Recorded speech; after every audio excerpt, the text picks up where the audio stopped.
Hepimiz aynı. Tek o benziye değil.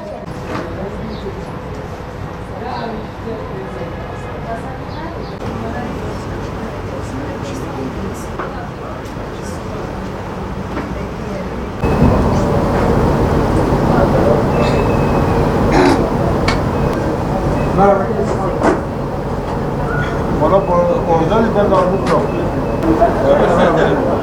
Ben daha yere vurdum. Şimdi biz 293 gündür biz buradayız. Şimdi bu HDP sadece babalar günü değil ki. 5 yıldır 5 yılımızı bize zehir etmişler çünkü. Çünkü çocuklarımızdan hiç haber alamıyoruz. Çocuklarımız ölmüş mü kalmış mı bilmiyoruz. O yüzden biz babalar günü nedir bilmiyoruz ki.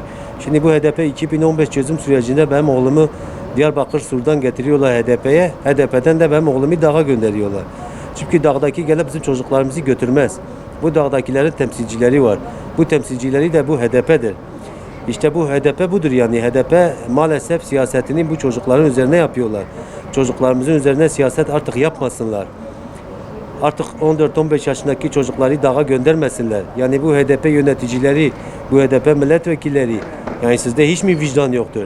Niye sizin çocuklarınız dağda değil? Kendi çocuklarını dağa göndersinler bu HDP. Ama göndermezler. Maalesef bu HDP Kürt'ü kullanıyor. Kürt'ün milletvekili değiller. O yüzden bütün Türkiye artık bunların iç yüzünü görsün. Ve biz halk olarak bunların kapısındayız. Bunların kapısından ayrılmayacağız. Biz burada hepimiz feryat ediyoruz. Biz çocuklarımızı sizde istiyoruz. Bütün Türkiye bu HDP'nin iç yüzünü görsün artık. HDP Kürt'ün temsilcisi değil.